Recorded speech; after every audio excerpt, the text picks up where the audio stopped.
Yeah. Okay. It's 12 o'clock. Welcome to Taking Stock. It is Monday, 25th of September, 2023. Johnny boy, how was the weekend? Very nice, thank you. Yourself?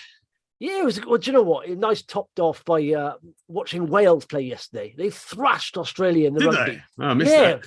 40 points to 6. Crikey. Australia, we're like they're world champions. A country to be reckoned with. But literally, Wales took them to the cleaners. Eddie Jones didn't look very happy for Australia, but so that's topped off. That was last night. But you know what? Today's show, by all means, hit that subscribe button and add a comment. I'm trying to be it bullish in a very bearish environment. We got Evergrande coming up now, the Chinese huge property developer, saying they can't pay their debt, they can't issue any more debt. Already in a slowing economy, China, and they were, if you go back to the Great Financial Crash, then China literally was doing quite well, wasn't it? And it sort of held up the world economy. But now they're saying all economies are slowing down, pretty much, including China. So it doesn't look very good. So I've tried to be a bit bullish by saying, well, this is not a bad thing, because the key enemy, the big enemy at the moment is inflation. We know that. And this will only come down with lack of demand. And that's what happens when economies slow. So eventually, I don't know when it'll be, eventually central banks will ease. They'll reduce interest rates. And that's very good for the markets. When is spring, John? When is officially spring? Oh, you're asking the wrong person.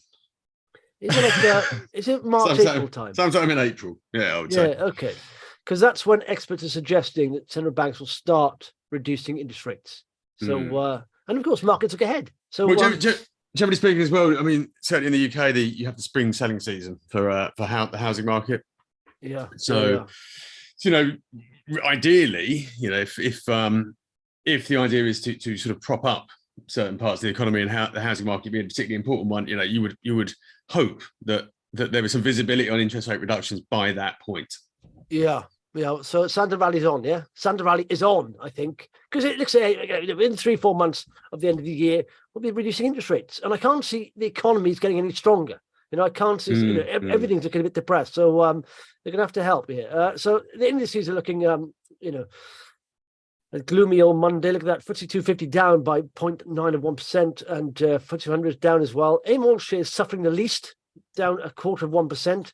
But the rise is there, so it's fallers. What are these? Yeah, it's going to be the Rio Tinto, Antofagasta, some of the miners, of course. China, is in trouble. Entain as well. Didn't they come up with some results saying? I don't know.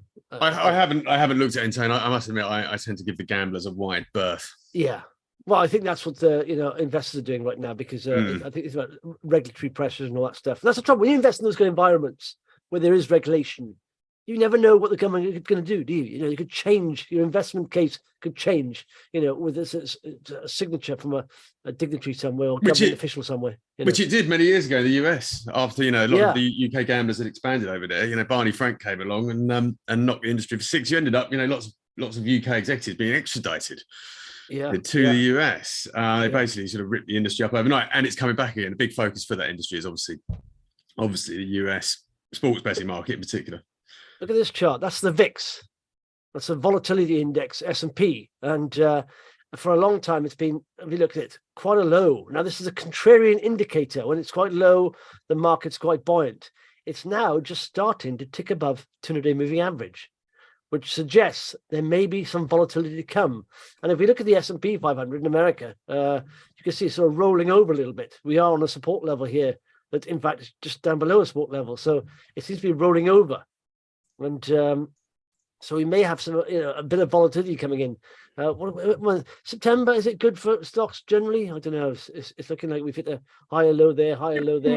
You would have thought so. You would have thought so. People coming back from the summer and a bit more volume in the market. Here's a telling thing, John. Look at this. This is the AIM all-share index, right? There's 700. Tomorrow will be 750 days since the high. Now, if we scroll back, and we're down 44%. If you scroll back to the Great Financial Crash, right, 603 days from the high to the low. So now even longer. This has been drawn out, and it will be, of course, when you go back to the Great Financial Crash. Central banks could literally. But it was a very different crisis that will happen very, very quickly. Yeah. Whereas, as you say, this one, following the sort of boom period after COVID for the stock market. It's losing air slowly, and it feels like more like the sort of .com deflation than the sort of post GFC one. But you know, as we talked about the other day, you know, also, you know, the government's worth throwing a lot of money at keeping, you know, the global economy afloat in 2009, and they can't do that now. They don't have the firepower. Yeah, well, it's not even that they can't, can they? It's literally when banks were going bust, central banks could throw money at them and prop them up, and then solve that worry. But every single bank was going to go bust. They could do that, but they can't do anything directly with interest rates. All they can do is, you know, blunt instruments. Inflation. They can't do a lot with inflation. I mean, all they've got is these blunt instruments of interest rates and maybe QT, and indirectly that affects it. But it takes a long time to solve. It's not like just throwing a lifeline to the banks overnight and all the markets rally. That can't happen. This process takes months. But like I said, hopefully spring next year, they're predicting. I think it'll be faster than that. I think the economies are slowing right down. I think they'll start to reduce before that. I think it could be faster than that. I mean, you know, you mentioned Evergrande at the beginning of the program. Yeah. You know, that thing has been going on for 2 and a bit years. Yeah. You know, it was. I remember it because it was September. It was around my birthday. When it really started to go wrong, you started to see, you know, the cracks appearing in the Chinese economy. You know, specifically Evergrande. And here, 2 years later, you know, that problem is still unraveling. Yeah. So you know, sort of there is your slow death. You know, and that's probably why the markets are behaving the way they are, because the uncertainty is still there as to what could ultimately happen. Yeah. Let's look at some news out today. Front page of Vox here. We've got Invinity, we've got Windar Photonics, Crimson Tide. Invinity is some good results on that, because they've announced 2 bits of news today. There was a contract as well.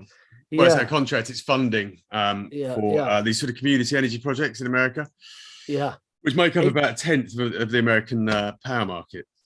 Yeah, the top line growth in this company is very good. It's going to be growing very quickly. I mean, and if you look at it, you know, so the only worry is these battery systems, Mistral, they're quite capital intensive, you know, to get them built, get them shipped, all that stuff. And so they are, I think it's forecast to be profitable. Is it next year or year after? Oh, I had to forecast 1 second. We are expecting profits in 2025. Okay, 2025. So they probably need another 12 months of cash, because they got the cash at the period end is 12.9, but they're burning about 2 million a month. Yeah, and so I have no doubt. Go on. They're forecast to take on debt according to the numbers I'm looking at. So okay, you know, whether they come back to the market or they put banking facilities in place to fund this ramp up, and it is a you know, very, very rapid ramp up. It remains the question. But looking at this, the anticipation is that it's debt. It becomes debt funded. Okay, yeah. It's because I've no doubt really this company will be able to secure funding for that, because, like I said, they are growing very quickly. They're one of the biggest players in this, you know, vanadium flow battery space. So I think they'll do very well. I mean, the chart. If you look at the chart here, it's trying to break out, but it's not quite. Like, if you see there's 2 levels of resistance, this pretty much 55 and sort of 50-ish pence there, sort of where it's come from before, and you need to break out above that. But it's a series of, you know, higher lows, which is very good. And so only a matter of time before it pops up and starts to rally and then starts a new uptrend. But honestly, I do. The top line growth forecasts are astonishing. So, you know, for this year, they're doing sort of talking 25.5 million. Which is 770% increase. That doubles the year after, then more than doubles the year after that. As I say, at which point profits are anticipated. So, you know, it is a scale story. They've got to, you know, the rollout, ramp up, and getting to the point where they have the efficiencies to make profit out of this this business is what's needed. But you know, it's incredible stuff. Absolutely fantastic. And you know, the contract win today is really validation of what it's doing. You know, it's sort of durable storage, you know, sort of gradual release from storage facilities, unlike the sort of lithium facilities that we have at the moment. And it's a big market, the US, and this is it's Department of Energy funded, this award. Yeah, it's very good. And of course, I think they got the biggest, was it in the UK? I think the biggest grid story batteries, deal. I think so. Yeah, you see that you got states and governments signing up to to help them along. So I think and let's be honest, we need grid storage at a level going forward. So it's critical infrastructure essentially going forward. Yeah, there was a lot of question marks. There were a lot of question marks. There were a lot of people that don't believe that grid storage is the answer. But if you want renewables, then it is, and therefore the grid storage, you need it to have that longer duration capability, slower release of power, and that's exactly what Invinity is solving. Yeah. Windar Photonics. What do they do again, John? I mean, it's called LiDAR. Okay. So it's basically sort of laser guided alignment for these big turbines. Okay. So they need to be in the right space to sort of capture the full effects of the wind. So you install a Windar Photonics system, and it basically makes sure the turbine is properly aligned. That means you can increase the power output of the turbine, and you increase the lifespan because it's facing the right way. Therefore, the pressures that are coming from the wind blowing aren't as great. So really nice looking little company, this. That's a good looking chart, actually. It's breaking up nicely, making sort of new highs recently. So what's the how big are they then as a company? 23.9 million. Okay. 6.5 million top line expected this year, 8.9 the year after, 11.4 the year 6.9, really? They've done 1.3 for the first half. So it's obviously a lot coming in second half. A lot coming in the second half. Wow. According to the forecast I'm looking at, profitability as well, which is what you want. So, and that's the headline: Windar Photonics on track for profitability by the year end. They do say that current customer delivery schedules for the second half now amount to approximately 5.2 million, of which 2.2 has already been delivered. That's good. Okay. Yeah. Lots of demand out in the Far East as well. Yeah. But saying that it's looking at valuations there. Crimson Tide took a bit of a hit today. Crimson Tide. Yeah. Why is it? I looked at it. I thought, what's the problem there? And I couldn't really see why. Any idea why? Because no, I've had a look at some research as well. I had a look at what the house broker Cavendish said, and I was struggling to work this out. Because they look like decent results on the face of it. A big seller coming in, maybe dumping. So sometimes you do get any financial results, interims, especially full year results as well. If you got a bull in there, or like say your redemptions, they will use that date, those interim results dates, and the full year result just for liquidity. Isn't it? It's a liquidity event to ease up or release things. So yeah. So there was one line in there that was could be a slight cause for concern that one of its enterprise customers has gone into administration. Oh, okay. So that might affect revenues in the second half. So that's the main problem. It's also refocusing its priority on MPro 5, which is its main app, from B Pro, which it was developing. MPro 5 is, I think that makes sense. If you've got a product that is getting a lot of take up, then focus on that, and it is getting a lot of take up. Big contracts with the NHS, expansion into the US. It must be just that one line warning about a customer and the impact on the company. Stephen says, the market is never wrong. Our opinions often are. That's a quote from Jesse Livermore. Didn't Jesse Livermore die bankrupt? What did they used to call him? The boy plunger. I think he went. I think he made and lost his fortunes on separate occasions. Yeah. Did he die bankrupt? Yeah. Did he commit suicide? I think he might have committed suicide. Yeah. Yeah. The actual depression. But do you know what? It's all about timing, though, isn't it? It's it's either you're very early or very late. Which one is it? Sometimes you can be very early and sit there. That's happened to me several times. I've been too early on stocks. I've lost patience. I got out, and all of a sudden it's gone bananas. And I thought, what the heck? I do suffer with lack of patience. If something's not going very well in a month or 2 months, I can just get out. I'm very patient. That's what's troubling me. I'm not. And Mac Min. Jeremy Hunt might come with a plan to encourage investment in UK shares. I did read about this. They're looking at rejigging the ISA, apparently, upping the level, because they haven't for years, and they should do, because if you have, you get taxed at every single level in this country, so you earn money off your, and you get income tax. You buy a house, you get stamp duty, you sell it, you make capital gains. Even if you die as inheritance, the petrol you put in your car is taxed. Everything's taxed. You want car tax on the car. It's taxed. Everything's taxed. Not your pork chops. No, but it's literally, we need, so the ISA allowance, I think, was a good thing to have, to allow people to invest in a tax-free way, because you tax us at every single angle. We can't get away from it. And all of a sudden, they stopped increasing the ISA allowance to 20 grand for years now. And I'm thinking, well, why have we done that? But there's all sorts of weird things going on. I mean, to be honest, I mean, they've spent the last few years sort of rolling back the lifetime pensions allowance, which is hardly supportive of investing in shares. So that's been getting smaller and smaller and smaller. And of course, it is a problem that not only the sort of very, very best, very richest investors have, but that discourages investment. They've made the UK, very investment unfriendly. And then a few years ago, there was a series of, initiatives to try and attract more tech companies to the UK.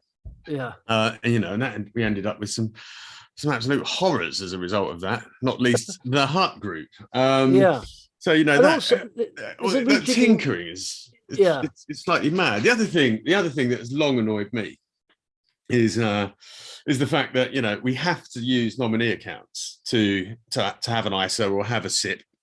With those nominee accounts, you don't actually have voting rights on the shares that you own. You're the beneficial owner, but the nominal, not the nominal owner. So I wonder why this exists like this. It doesn't encourage engagement with companies, with public companies.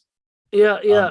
Well, as Greg said, yes, whenever money changes hands, they want some tax out of it. I know. Yeah. They're worse than the mafia. Honestly, the mafia wouldn't take as much money off you at every level that these guys do. But also, I've read two things on, because essentially, if you don't up the investment amount, £20,000 per an ISA, then of course you are being taxed, because that money has to go somewhere else, because of course inflation's happening. So that £20,000 like 5 years ago was worth more, and so it's worth less now, spending power. So you've got to at least keep in line with inflation, But there's also one other story saying that they may scrap the inheritance tax exemption if you're an AIM investor on AIM, and that could have quite a bit of money outflow. I don't know if someone's on Twitter. I know. I heard that. And I think I saw a huge figure. I mean, I'm just trying to recall off the top of my head. I think it was like 90 billion. Yeah, 90 billion. 90 billion. So hang on. So with one hand they're giving, with the other hand they're taking. What's the point of that? Yeah, I understand that. The IHT allowance is a great thing for AIM. But the trouble is, it's called about business process relief, I think, BPR. So it's sort of wound up. It's sort of inextricably linked with sort of private company investment as well. Business property relief is what it's called. You can see why they want to take it away, but at the same time, it has been a very important driver of investment in the AIM market. There's whole funds built around AIM IHT reliefs. Yeah. Would be a disaster. So essentially, though, they tax you at every single level, right? And then when you die, they're not happy with you just dying and passing on anything you've earned to your kids. They're going to tax you again when you're 6 foot under. They will tax you even when you're it's like ridiculous. When are you going to stop taxing people? What's the incentive to make any money to pass on to their kids or even improve themselves? It's the ultimate, the best thing to do is to dispel any hope of achieving anything in life. Will tax you when you're dead. There we are. You can't pass it on. Let's go to the front page again. Getting sidetracked by politics there. Lawrence put a nice positive spin on Brighton Pier, puts a difficult first half behind it. To be fair to Brighton Pier, it is essentially a profit warning in the outlook there. Yeah. But to be fair to Brighton Pier, the summer has been horrible. It's like some of the rain has been absolutely diabolically awful. So somebody when it hasn't been raining, the train's all on strike. A lot of people going to Brighton on the train. Yeah. It had a very strong year last year, the bars division. So cost of living crisis and inflation has made that life trading a bit tougher for that business, and it was up against strong comparisons last year. But it sort of goes back to the old experiential entertainment leisure that we've talked about before. It's been hammered. Mini golf. That sector's been hammered with everything. But actually, what I noticed in the accounts is it's actually generating a decent chunk of cash. Generating cash, paying down debt. That's where you want it. That's where you want to be. I think it's very unlucky, this company this year. Very unlucky. I'd say it's taking a bit of a hit as well. One of the fallers here, Saietta, if you scroll down here, I think it's in one of the big fallers down here. 16% down there. But I've said this for a while. They started off, they're a small company. Now, again, that kind of business, when you're producing stuff like this, is quite capital intensive. They're making stuff, they're manufacturing stuff, and it's quite capital intensive. And they had like 3 arms to it, didn't they? I mean, I think four. Marine, all that. And I thought they need to focus really, because you can burn a lot of cash very quickly if you're on focus. They are now doing that. They said they came out today and pretty much said that they're going to refocus the business on the Indian sort of side of it, which is axle flow, isn't it, and all that stuff. But due to this, they have been downgraded. The thing. So, but turnover's up 40%, gross profit increase. But like I said, they did say. What did you say? There's going to be a lot inflection point here. So they did say there's going to be quite a few things coming out in the next year about manufacturing deals. It's going to focus on the e-drive manufacturing business. Yeah, so makes a lot of sense. So they're basically putting out heavy trucks, they're putting out boats for the time being. I say putting out, they're looking for strategic partners, which I think makes sense. Yeah, sort of continue that development. But again, focusing on the bit of the business where the opportunity is greatest seems to be a very sensible approach. And the Indian light vehicle market is going to be absolutely massive. Massive. And they do look like they've got a good partner there, that JV. So, I mean, it is a transition point. So, there's going to be a little bit of uncertainty what comes next, but that seems very sensible to me. Yeah, I mean, it did say, if you look at the chart, it did say if it breaks this level, it could be going higher. I did like this, but now it's broken down. Now you set sort of sees high as low. So it'll have to find a new level here to build off, because that's now broken down below that. But they did say one thing, sort of, I suppose, the cash is 1.2, but they did say the board is confident this provides additional sums from receivable sums there from key customers and GE partners. And they say it's sufficient to meet its current requirements for its Focus AFT e-drive production plan. So there we are. Okay. So hopefully, it shouldn't really require more cash. And that does it. There's been some big orders there. So again, it's ramping up to service them, and then the cash starts rolling in. Yeah. Gulf Keystone is one of the most followed. Do you know much about them, John? No, the Kurdish producer, wasn't it? Kurdish Iraq, it's running a bit, but it's come down from quite a bit high there. Wow. I think it's a living embodiment of the sort of jurisdiction risk and that we've talked about in the past. Yeah, Invinity Energy, most good energy there. It's down today. It's so illiquid. One little cell will take it down. It's so annoying when you get companies like that. Rising tertiary minerals. They've signed a term sheet in Zambia. This is the copper belt in Zambia there, so it's rising a little bit. What else is there? Any news on VID? What's Videndum? I don't know. Have you ever heard of this? Nope. I know, to me. Anyway, I did look at the chart a while back and it took a hammer in. Fall, as I say, Getec, again, they seem to be, losing their way a bit. They don't know where they're going, but the figures here have not improved, essentially. If you look, the strategic review of the business completed over 6 months through up and targeted, refocus the company, core business. But you see here, revenues 1.9, down from 2.7. Order book 4.4, down from 4.8. They have got cash of 2 million. They did have 4.3 this time last year. So, but they're saying they're going to sell this Kitson house, the sale of that Kitson house. Videndum, sorry. I thought it might be the case. It's a name change. It used to be called Vitec. Okay. So it's actually mid cap, FTSE mid cap, makes sort of camera, the bits that you need cameras for to, robotic mounted systems and all the rigs that you use. Okay. I suspect people are interested in them today because what's happened today? The Hollywood writer's strike is potentially at an end. Oh, okay. Yes. That's Getec. Let's look at the VID chart. See Getec, they broke down pretty much that 11.95 down there. It's now that support level's broken again. So it's down again. That's in a downtrend. Trend is your friend, and that's the stock is in a downtrend. Videndum. Yeah. Okay, so the Riker, that's good news for you, isn't it? So they've come to some kind of deal. They said it does seem tentative deal. They said on the right strike in Hollywood, and that's provided. So, and I assume ADF is I did get an alert on ADF. Yeah, 7.5%. It's up 7.5% today. That's good. That apart from that little dip there, it seems to be going back in above 200 moving average now. And if it can get above 60 pence level, could be on. But I regret not buying more when it was down at the bottom. It's always the case, isn't it? Always the case, John.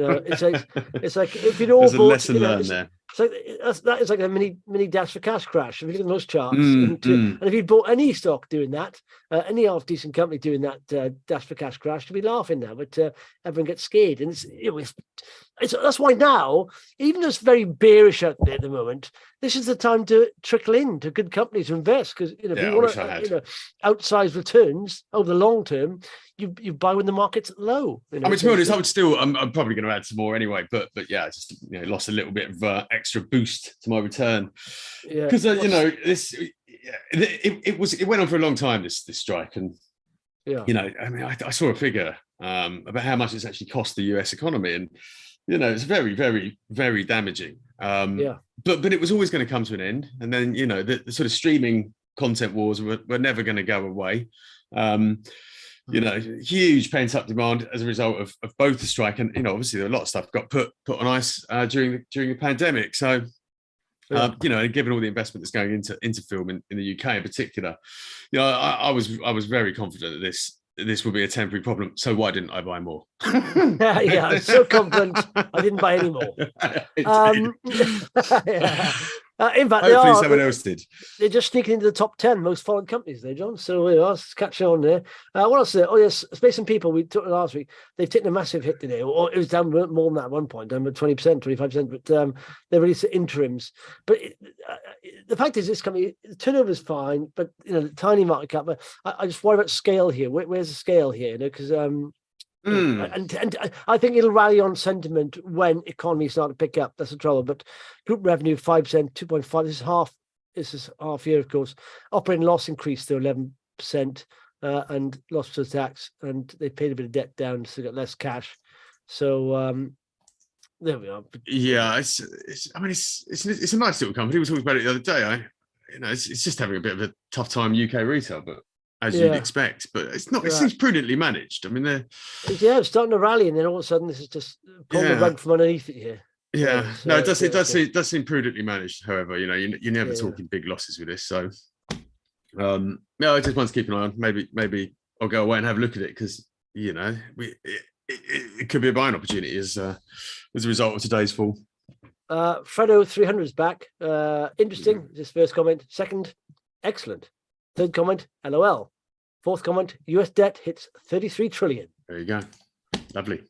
Well, so when do you start to get worrying? Because the debt, let's just look at this is the same. This is from KPMG, and the OECD said the same as well. Everything's slowing. UK economy is slowing next 2 years. So slowed to 0.4% this year, down from 4.1. What? In 2022? Wow. Down from 4.1, slower further to 0.3 in 2024. And of course, with that kind of lack of growth, jobs, unemployment is going to pile up because they're going to be laying off people. But inflation is expected to slow. But they also say the global economy seems to be losing momentum too, with trade volumes shrinking and rising concern to China. This is about Evergrande and the China. 20% it dropped today after it said it can't pay off, issue new debt, which is quite worrying. Look at this, John. So maybe good news for ADF for you.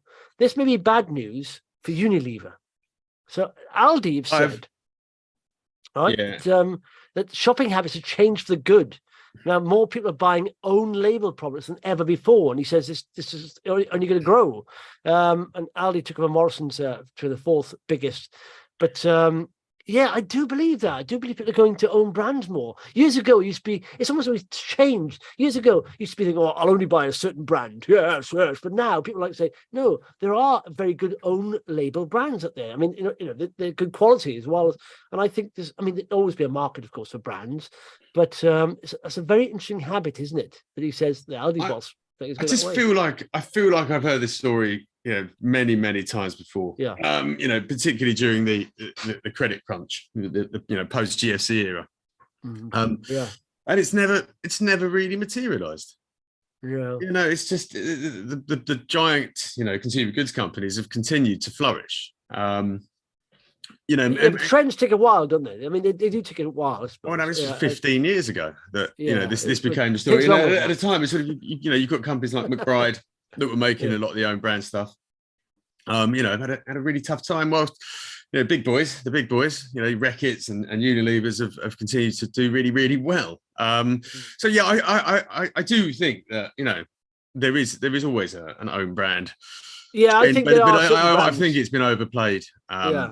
Previously, and I think you could risk overplaying it again. The attractions of companies like Unilever is as we talked about, there are emerging market opportunities. Yeah, and brands particularly matter in those sort of countries. Maybe they're behind us a little bit in that respect, where, you know, years ago you wouldn't be seen dead with an own label thing now, but now it's different. I remember years ago when I was just a young kid, and I was living in London for a while, and I was skint. I bought own brand, I think Summerfield tea bags. They tasted absolutely dreadful. They didn't taste of tea at all. I'm sure they're just sawdust in a tea bag. It was awful. And then I also bought their own labels of chocolate digestives. They were like cardboard. And I thought, no, but it's different these days. Like I say, you know, they do compete on a quality footing. Oh, they do. Yeah. People are very fussy. People are fussy about brands. I saw someone getting very upset the other day because the tea shop we were in didn't have any Yorkshire tea. What? Very, very upset. In fact, I've never seen someone so upset at there not being a Yorkshire tea available. Talk about third world. Oh, it is down. Talk about first world problems. Okay. What's the rise and what do we see the rise and falls? Yeah, we did, didn't we? I think we did. Oh yeah. Okay, all right. Yeah, there's no news in that. That's a very odd company. I don't know what they do really. But I always see it in the rise and falls list. It's very low liquid, you know, floated stock in there.